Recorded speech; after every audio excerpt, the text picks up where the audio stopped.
Hey guys, what's up? It's Grandmaster Mac Molnar back for another video here, and in this video we're going to be talking about the Italian game. So unless you're brand new to chess, I have a feeling you've heard of the Italian game before. Pretty much everyone has, I think, and it's one of the most popular openings, whether you're completely just starting out or you're playing in super Grandmaster tournaments with the world's best players. The Italian game will be seen at some point because it has such a strong positional foundation. It makes very logical opening. Makes a lot of sense.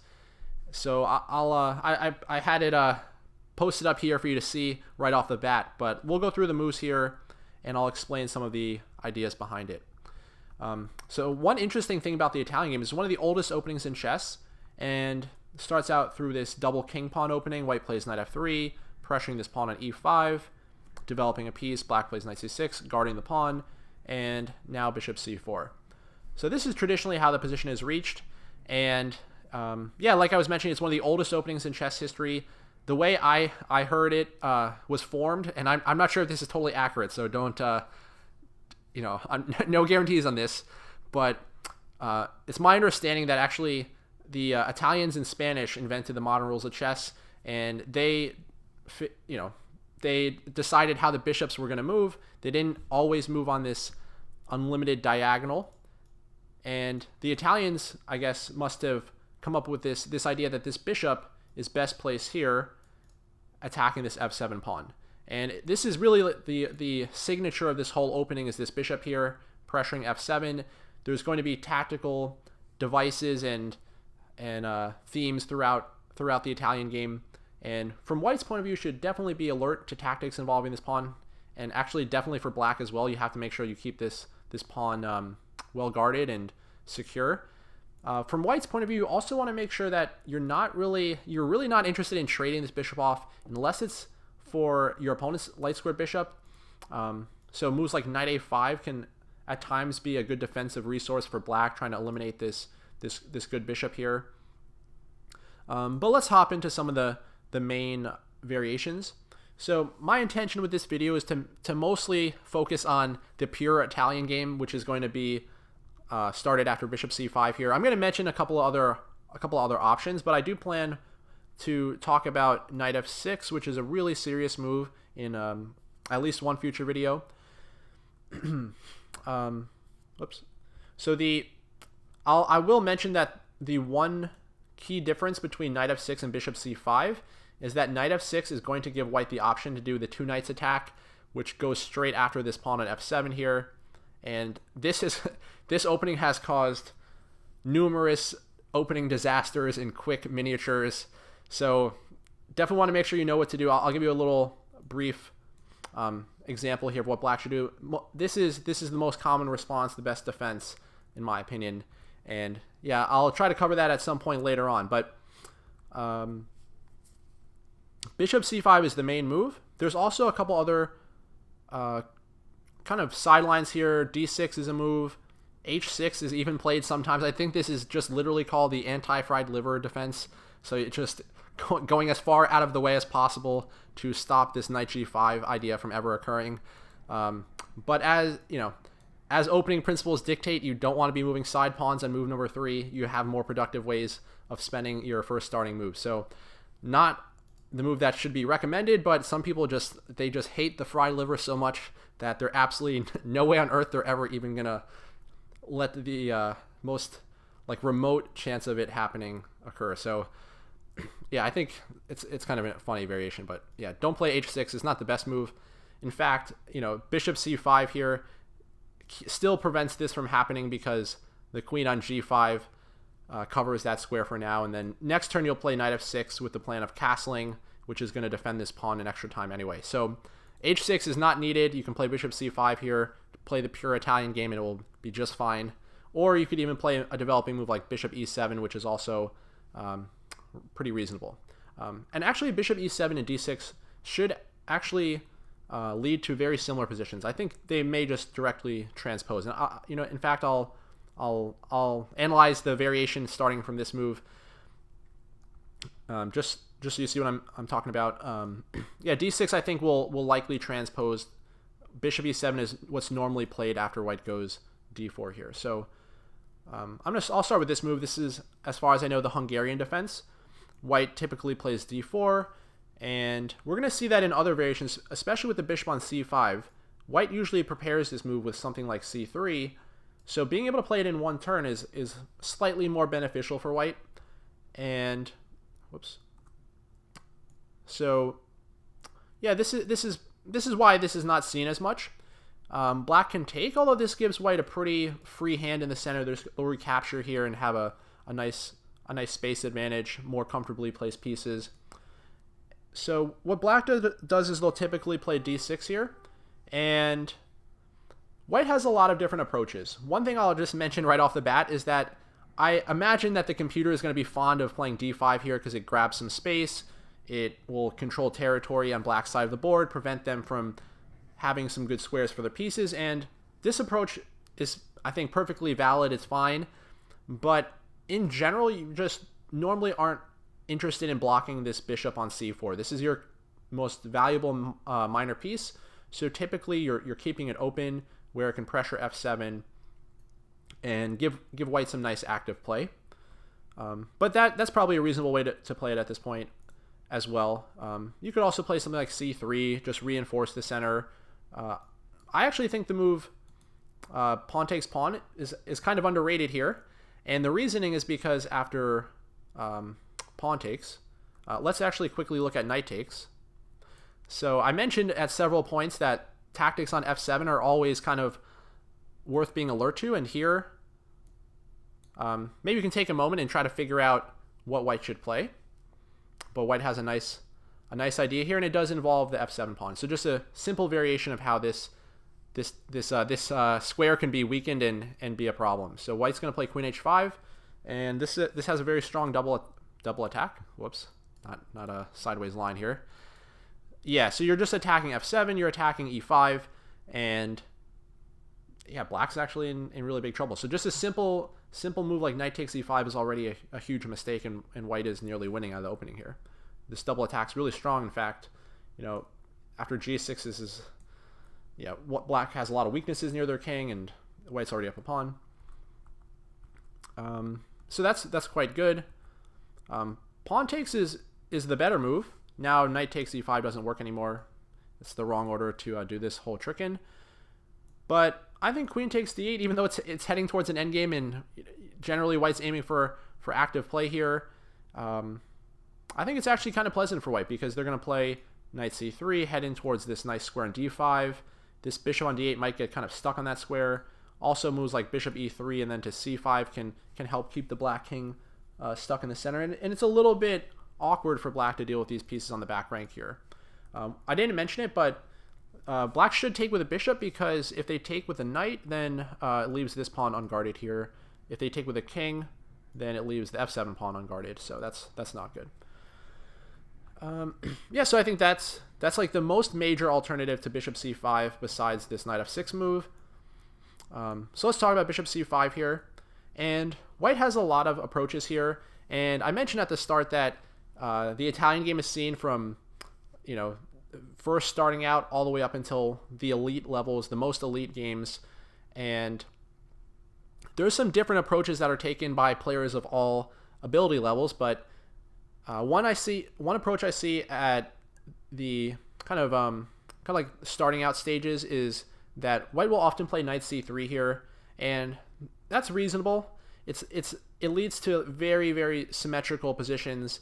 So things like this is a common approach, and sometimes they'll play moves like h3 and h6 just to make sure that there's no pinning moves for either side. And this is perfectly fine.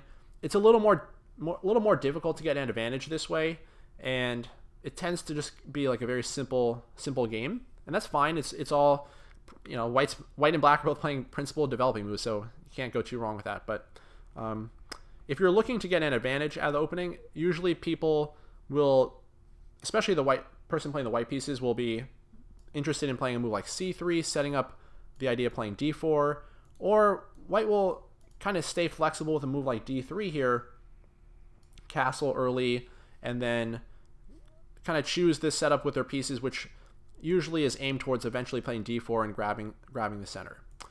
Yeah, just to illustrate some variations here, if I were to play something like d3 and then black plays a kind of standard reaction here, white will usually play c3, and we'll see c3 in the other line through a different move order, but I think I'm talking about on move 4, but no matter what, white tends to play c3 in one way or the other. The main point is to be building up this center here with d4. So this is called a slow Italian, basically because white is not in a rush to try to make this move happen early on. They actually just try to build it up and prepare it a little bit better. So things like rook e1 here, pretty common plan.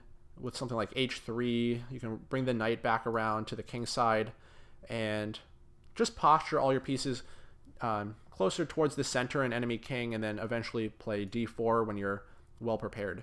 Sometimes white also likes to include moves like a4 here, and if you're on the black side of this opening, you should be very, very wary anytime you see this a-pawn move. This move creates a very serious threat that black should definitely be aware of.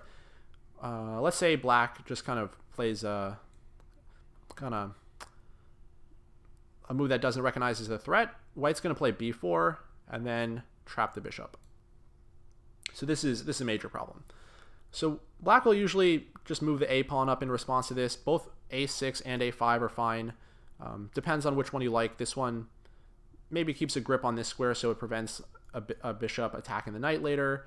But if you play a5, then you also stop b4 from ever happening because you control that square. So it's what you like, and you can kind of pick and choose depending on your taste. Let's go back a little bit. Let's talk about the main line here, which occurs after c3. So I'm calling this the main line. It's not the most popular move at Grandmaster level. Usually d3 there actually is more popular, or castling first and then playing that slow Italian setup. But especially at Scholastic level, I see this in students' games all the time. And from white's point of view, it contains a lot of venom. Black, if they're not sure what to do, they're going to get in trouble. So black definitely needs to play a certain move here. So if you haven't seen it, maybe take a moment, try to figure it out. So the move is knight f6, and it's absolutely kind of mandatory that black plays this move. If black were to take a little more time and play d6, something that's not directly pressuring white's center, white has a free hand to kind of just establish themselves in the center here, build the ideal pawn center, and unfortunately for black, they can't really leave the pawn tension because their structure here is actually kind of vulnerable. So if black were just to retreat to that only available square, white will take, and actually black, no matter how they capture back, they're going to lose a pawn. If they take this way, queen d8, and then f7 is loose here. If the king takes, if the knight takes, then this pawn's loose. So it's already pretty unpleasant for black. Okay, so let's go back. Let's see. So yeah, black should definitely be playing knight f6, and at this point, white can once again play d3, and this will transpose to the slow setup. This is a common way that it could occur through this move order. But the one that I mentioned before, which is very venomous and dangerous for especially Scholastic players or people who maybe aren't learning openings in really great detail, this move d4 causes a lot of problems. So the best move for black here is to take. If black were to do anything else, I don't think really many other moves make sense here. Like moving the bishop back here just blocks the d-pawn from moving, and it's not a sturdy setup to have your bishop kind of guarding it like that. That's not a good approach.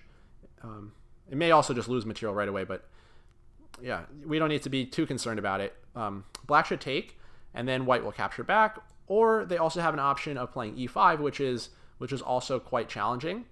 And the idea behind this move is that actually the knight doesn't really have any good squares to go. Like h5 is of course stuck on the side. Even a move like g4 is kind of trapping it right away. Knight g4 sends the knight off on its own here, where it's just kind of a one-man show. White can I think pretty happily take here, and then this knight is an issue. Moves like h3 are gonna send it back to h6 soon, where maybe white can take and ruin black's castling chances. There's other options too for white, but just that kind of idea in general is strong. If the knight heads to e4, I'd encourage you to try to find white's best move here. You could pause the video for a second. So despite the fact that this knight is on this centralized square, it actually is really limited in where it can go. And the move bishop d5 here is going to put black in a world of hurt. It attacks the knight. The knight has nowhere good to go. Can't go back to g5 because that square is attacked twice. Okay, the arrows don't want to work with me. There we go. And all the other squares nearby are kind of unsafe. So black might play a move like f5, but this is really showcasing the power of this Italian bishop. Now this bishop just completely dominates this diagonal, stops castling from black, and it's just causing permanent problems here. And white, I think, is basically winning at this point. Even though they're not up any material, they're gonna capture their pawn back with a nice center, no king problems, more space, just a great position overall. So this is what black wants to avoid for sure. But this e5 move is, like I was saying at the start, kind of venomous. There's a lot of approaches here that black has to be very careful about and make sure they know exactly what to do. And in this position, what they should do is play d5. So it's not so easy to just recognize that this is the right timing to meet attack with attack. Normally, when you're put under a threat, it's kind of rare timing that you can just find an equal or stronger counterattack. But at this point, it's absolutely necessary. And if white were to play bishop e5 here, which is the normal move, now black has this e4 square, which is much safer. Obviously, this pawn is occupying that square, which the bishop wanted to go to before to threaten the knight. This knight is well supported here, so now it's not really at risk of anything bad happening. But after white takes the pawn back, it's still a perfectly reasonable position for both sides, and the game goes on, but it's a good start for both players. The move that's the most popular is to play pawn takes pawn here. And yeah, once again, it's really important that black knows exactly what to play. If black plays a passive move like just retreating the bishop back, something like this, then then white can just kind of has a free hand in the center here. They can push one of their pawns up. They could play knight c3, bishop g5. No one ever really plays this way, and if I were just to kind of take a quick look here, I think d5 makes a lot of sense for white, because one thing we're going to see in several positions here is that black really wants to play a move like d5 here, or sometimes knight takes e4 to set up a move like d5, and it's just good to eliminate that option from black altogether. So in this position, black definitely needs to play bishop e4. This is by far the most accurate move. And now white has two main responses. They could play bishop d2, or they could play knight c3. And actually, these positions tend to lead to actually wildly kind of different character positions. So knight c3 is a gambit. Bishop d2 is very calm, but I think it's the stronger move. Sometimes you just have to be content without playing crazy chess all the time, which is maybe funny coming from me, because I always tend to play some wild, crazy games. But I would say that the knight c3 gambit doesn't quite meet the mark as far as the soundness is concerned. So anyway, black has two approaches here. They could take on e4. This, I think, is a little underrated, but there is once again a tactic involved on this f7 pawn here. So you always want to be alert to loose pieces, and this f7 pawn is usually can be combined oftentimes in the Italian game. So I actually just mentioned that this b4 knight is loose. So the best move is actually bishop f7 here, and queen b3, picking the knight off. And if black plays the traditional move here, which is d5, blocking the attack and hoping to castle by hand with moving the rook and then moving the king back, white can actually throw in this intermediate check here, and this actually kind of sends the black king out into the open. White takes back, and despite the appearance of this black king, black isn't in like too big a danger, but it's still, I think, a more pleasant position for white, and I would prefer to avoid this variation if I were black. after queen b3, it's not actually so bad to go king e8 and then queen e7 here is actually, I think, very, very underrated. It's actually perfectly fine. If white plays queen b4, queen e7, and heading towards an endgame here is going to be totally okay for black. Let's see. So we've talked about a lot of things. I haven't... okay, yeah, we haven't covered this. So after bishop takes d2, this is another good approach from black. White will take, and then black needs to immediately challenge the center. And once white takes, black will take back. And yep, this is pretty equal. White will usually play queen b3, and black has knight e7 here, I think, is the best move. And still a game, but it's roughly level. Probably white's position is a little bit more preferable, but black has dealt with the Italian game appropriately and now has an okay position.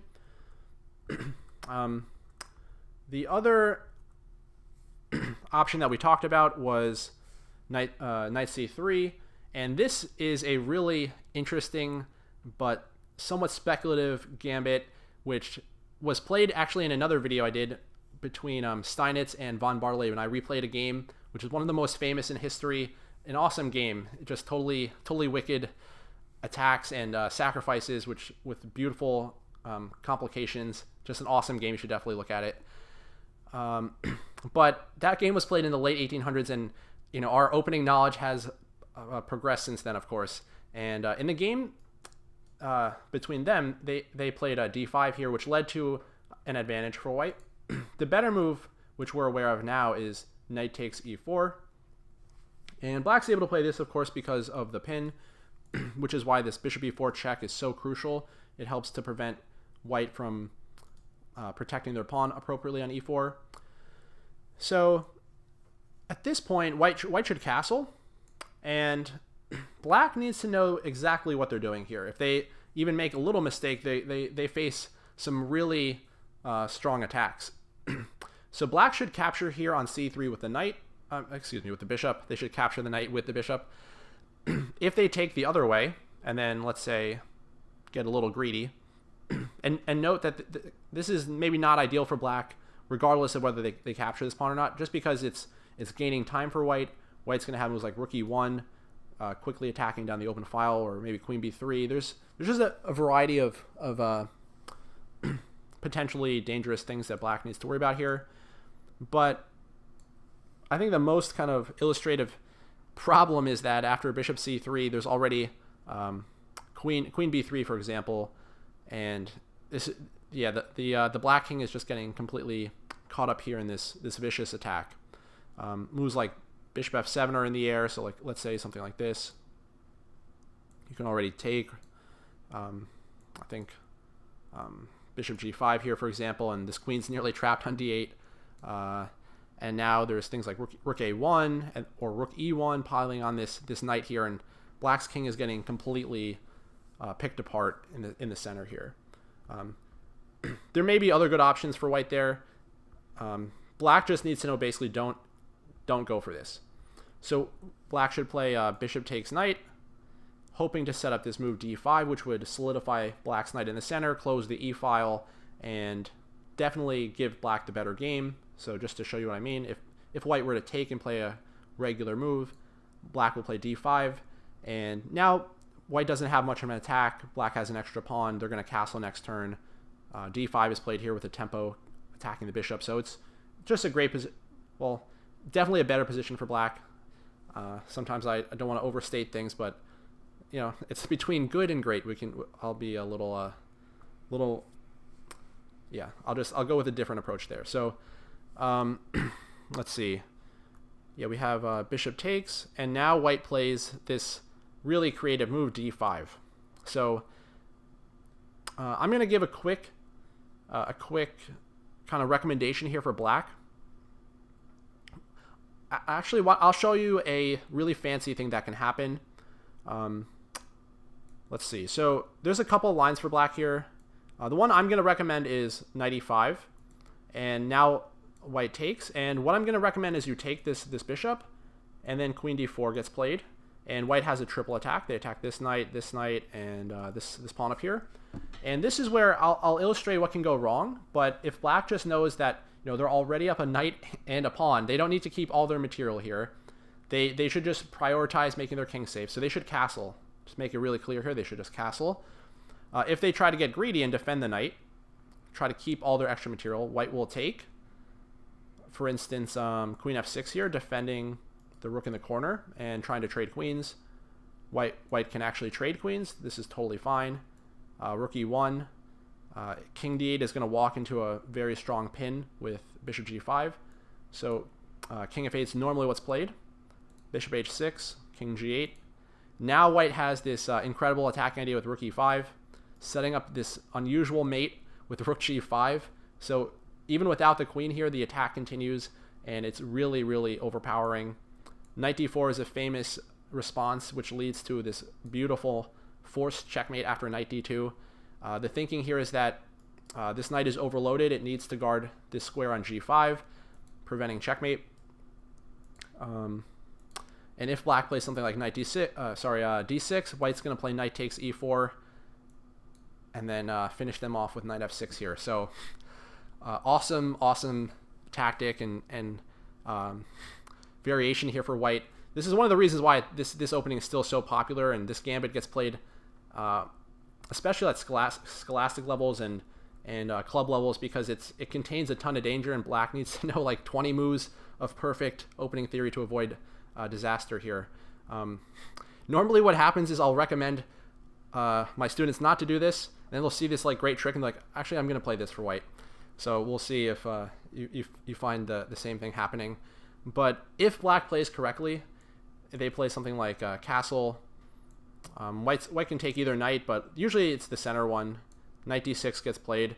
It doesn't actually matter which knight, because it's likely to just transpose. Either knight can head to d6 and attack the queen based on where the queen ends up.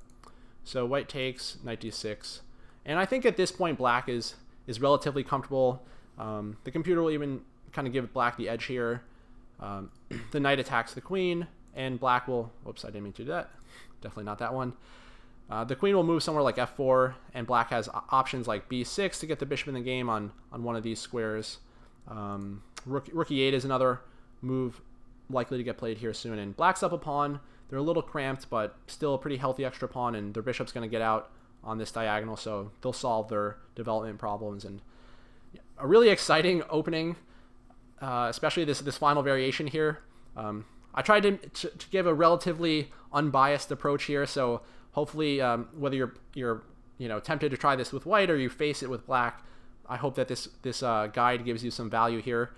I definitely recommend you try it. It's a great opening. It teaches you to play open positions really well. There's lots of tactics flowing through that f7 square, and just very good opening overall for both colors to get some practice with. So if you like this video, please share it with anyone else that you think it would be helpful for.